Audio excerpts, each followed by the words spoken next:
Let me see. Let me see. What happened with the Odyssey? I'm refusing to watch it in a cinema. I will watch it if it's free. Ever. Oh no. You tell me, is it good? Is it bad? What is it? We're waiting. Well, this one's been a long time coming. Several days longer Mid? than I expected, if I'm honest. Mostly because of the fine people at American Airlines who managed to cancel my flights not once but 2 days in a row, forcing me to embark on my own personal odyssey just to get home. Aww, they were like, there is nothing better than if you have your own adventure so that you can appreciate the movie. It wasn't all bad though. All that enforced leisure time did at least give me a chance to catch up on the movie itself, and so here we find ourselves. You watched it last night in IMAX, was not worth $23. If there's one thing I never had on my I really hate the outfits. They look so cheap and plasticky. bingo card for this year, it's that the Like, look at that. Is this really like $1 million movie? It looks so lame. most contentious, bitterly controversial, and divisive movie of 2026 would be made by Christopher Nolan, of all people. Depending on who you talk to, The Odyssey is either a disgusting I'm gonna say something. I am starting to be a little bit tired of always seeing the same 5 actor in every single movie. It's always the same 5 people. It's Tom Holland and Zendaya and whatever her name is. I forgot her name. She's pregnant, Anne Hathaway. cinematic abomination that completely subverts and disrespects Homer's original work while shamelessly pandering to the mythical modern audience. It's like, do we not have anyone else? Is this it? Is this all Hollywood? It's like 10 people. And it's just, you have to rotate them. Or an undisputed masterpiece of film, the crowning achievement of Nolan's career and a strong candidate for the greatest Batman! Oh my god! thing the human race has ever achieved. Fucking calm down, love. But no matter which side of the divide you come down on, half the movie-going world is gonna despise you until the end of time itself. Welcome to America. You know what's funny? On Netflix, the other Troy movie is trending. So I guess like everyone maybe watched this movie and then went home to check on Netflix and it's on it and it's like #2 in Switzerland or some shit like that. I'm like, oh, okay, fair enough. Here's the thing though, dear viewer. Real life is a bit more complicated and nuanced than that. And as it turns out... Oh my god, he was so skinny. What the hell? Okay, can I just say, what in the Ubisoft? Where are the colors? I'm gonna be honest. I am very, very bad at history, but shouldn't this be around like somewhere Greece? And like beaches and whatever, like, you know, where there are colors and not millennial gray. Water is gray, the stone is gray, the people are gray, everything is gray. Now, so is There is a little bit of like scent color, I guess. The Odyssey. And now that I've had a chance to experience So washed out. Ubisoft is eating the colors again. Christopher Nolan's wannabe magnum opus for my I'm sorry, I looked at this guy and I thought it was Clave Killer. He looks like he had been looks maxing. He's the kind of man who is just like mewing, you know, in his free time. I was just like, oh yeah, you see this? You see how sharp my chin is? Hell yeah. self, what's is my verdict? Meh. I know that sounds like a bit of a weird reaction considering all the hype around this film, but it's the word that best sums up my feelings by the time the credits rolled. I just didn't feel much of anything. For all the controversies and culture warfare swirling around it, The Odyssey was pretty much exactly what I expected from a late-stage Christopher Nolan film. Technically impressive and commendably ambitious, visually dour and bleak, emotionally sterile and weirdly lacking in pace, urgency or satisfying payoffs, populated by cold, distant characters that give nothing away and invite no Wait, is that a Viking ship? populated by cold, distant characters that... Oh? Yes? Wait, but... Wait, I'm sorry, I'm very bad. I don't really remember the story of this thing. There are Vikings in this year? Give nothing away and invite no empathy from the audience, dialogue that's jarringly They're not? clunky and on the nose, often delivered by talented but miscast actors, and ultimately, an ending that fails to capitalize on its incredible build-up. It's a movie Oh my god, what is that? Bro, do you think they 3D printed it? It looks so plastic. Oh, dude, it must have been 3D printed or some shit. It's oh, that's horrible. movie about love, yearning, That or foam cut? Oh. adventure, wonder, mysticism, and epic mythology woven together by a man who either can't or won't understand any of those things. The Odyssey picks up about 20 years after the fall of Troy and the end of the Trojan Wars. Matt Damon's living on a beach with Charlie's... Why is it that every time Matt Damon is in the movie, he's just trying to get home? In The Martian, he just wants to go home. In Interstellar, he just wants to go home. In Odyssey, he just wants to go home. He is going to be like the Sean Bean of the movies, where every time, you know, that Sean Bean is going to die, but Matt Damon, he just wants to go home. No ice cream buildings. They were built in Romanov times by actual Russians. Commie blocks came during Jewish rule in the USSR. Why give good housing to a people they murdered 60 plus of, 1917 to 1920? But my ice cream buildings! They're on with no memory of how he got there, while Zendaya stares at him every once. Dude, I don't know how to tell you. I have one problem with Zendaya's acting. And that you could cut out scenes from different... She always looks the same. And, like, it doesn't matter. She always looks the same. Like, they never change up her hair, her hairstyle, her makeup, nothing. She always looks the same. Always the same sort of, like, grumpy expression, like, sort of like a pity look on her eyes. It's... like, I don't think... Have I even seen her smile? I'm not sure. in a while to display her incredible acting range. Ha! Go on, love, show us what you can do. Anyway, this setup acts as a framing device for the rest of the narrative that gradually gets filled in the form of flashbacks.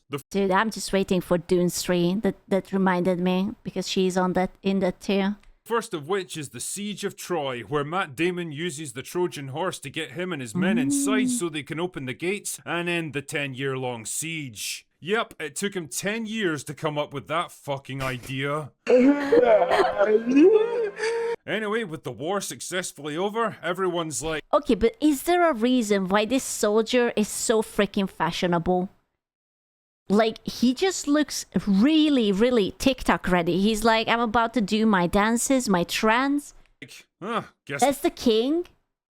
Oh, is that why he looks maxi? we'll go home then. His second in command is like, shall we take the quickest, easiest, and most logical route, sir? But Matt Damon's like, nah, it'll be fine. So instead they head south and end up trapped in a cave with a giant cyclops that eats a few of them. Then they escape, but Matt Damon just can't resist shooting it with his bow, which incurs the wrath of Poseidon, who blows them to another island altogether, where they run into a bunch of medieval space marines who promptly kill the shit out of them. It's at this point that the survivors decide they've had pretty much enough of Matt Damon's shit.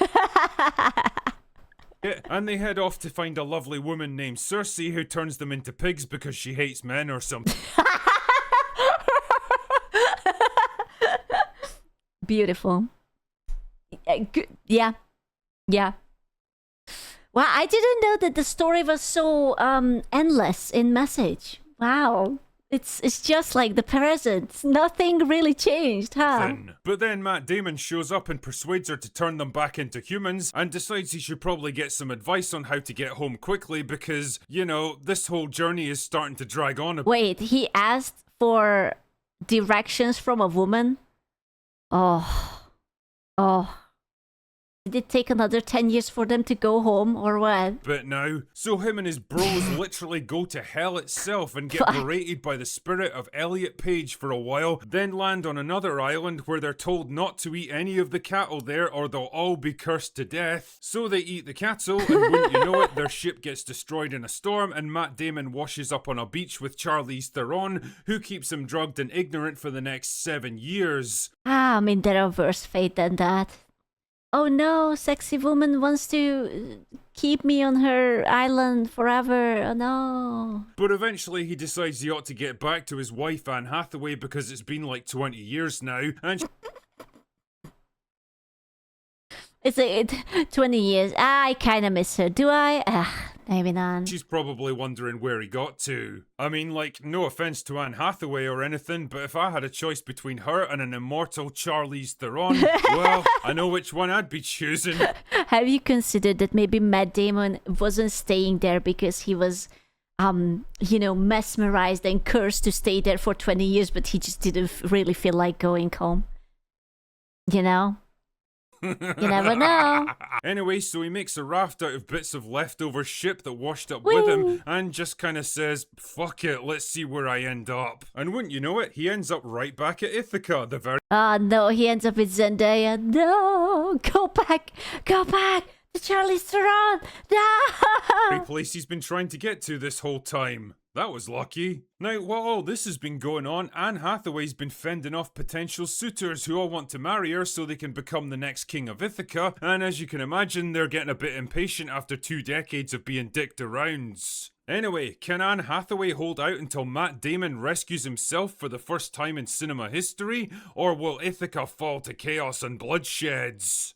You know, when I see the frankly Hold on.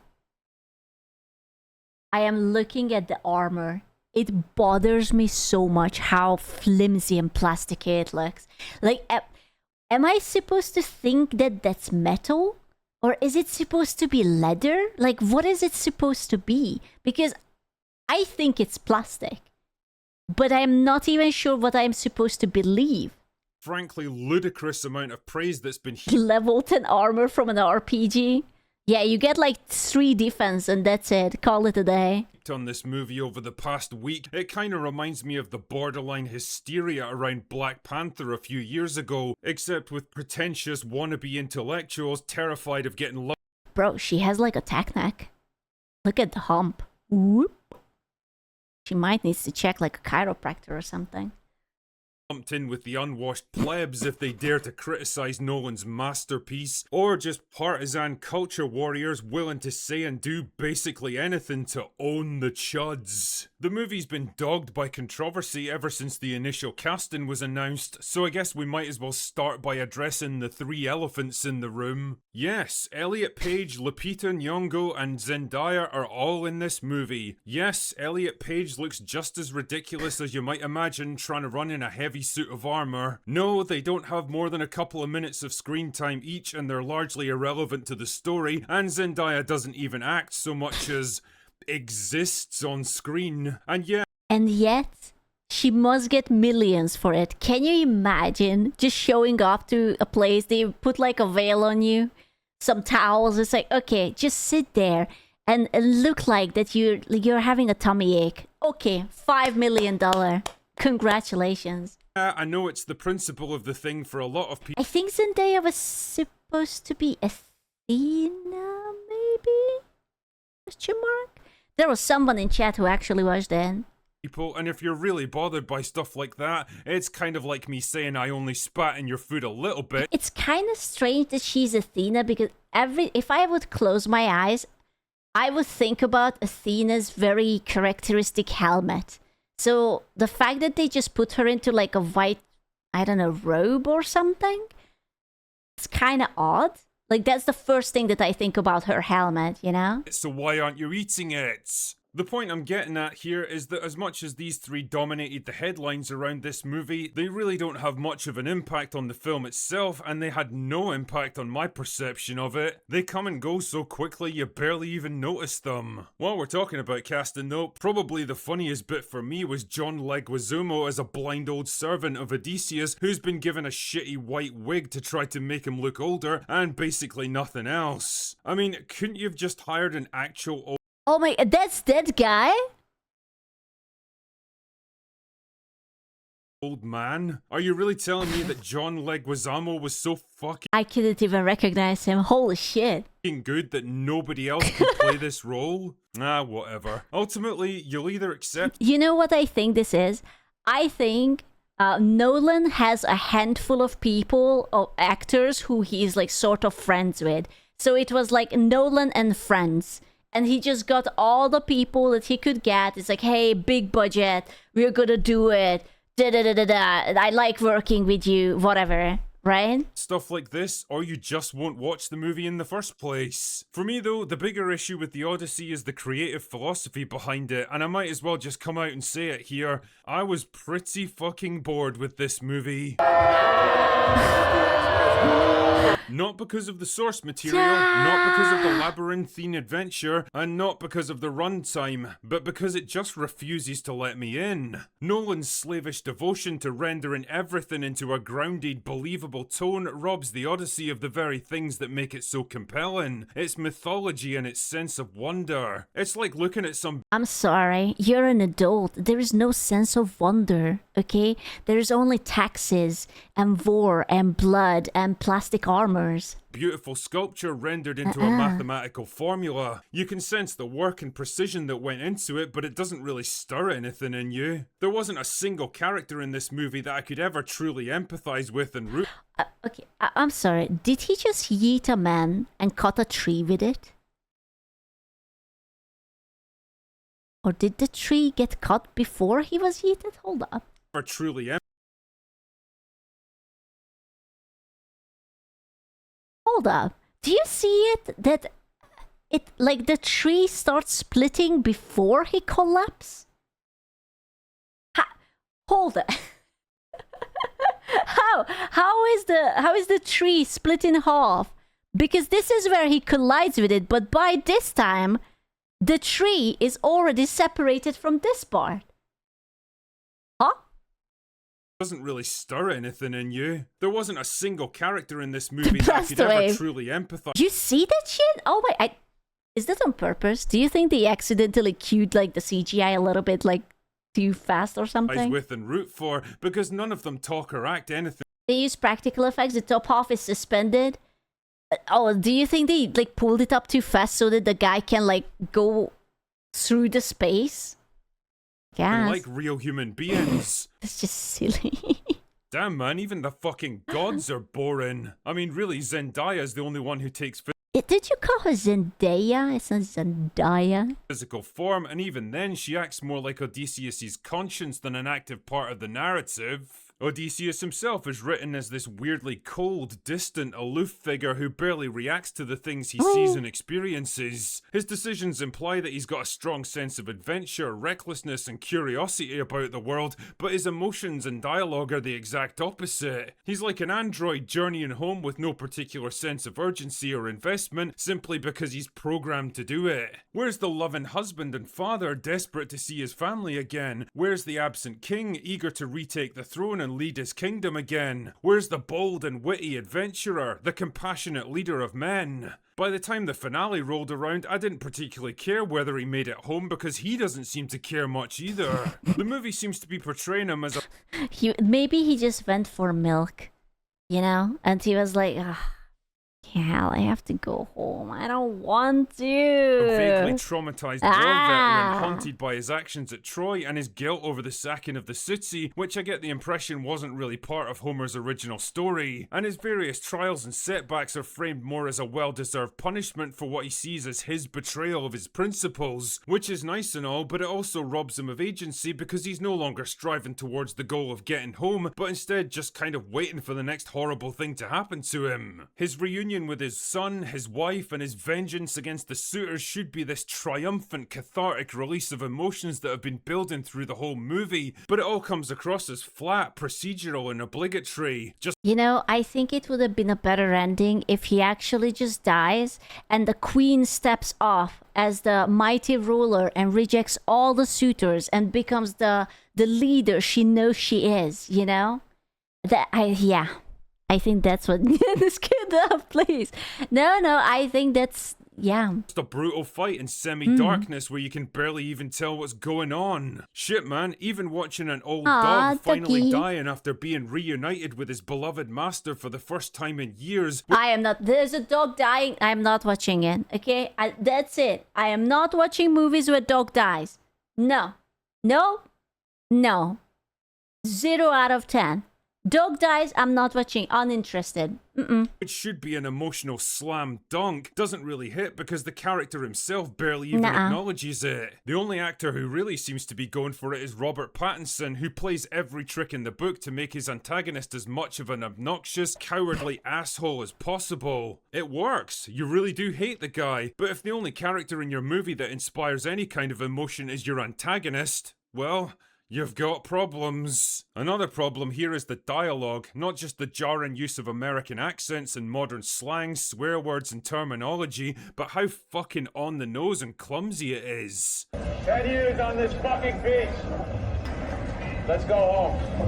Let's go home. Come on, Chris, you're fucking better than this, man. On the technical side of things, I'll at least give Nolan props for using practical effects as much as possible and shooting in real That's it. I'm tired of it. I ain't getting paid for this. Let's go home. locations. That kind of shit really is a vanishing art, and it's nice to see that level of dedication and commitment in modern Hollywoods. I mean, I'm not entirely sure where he did his location shooting, but it doesn't look or feel anything like the Eastern I mean, I'm gonna be honest with you. I'm not too surprised because don't they start out the whole movie like with a rapper singing or writing something?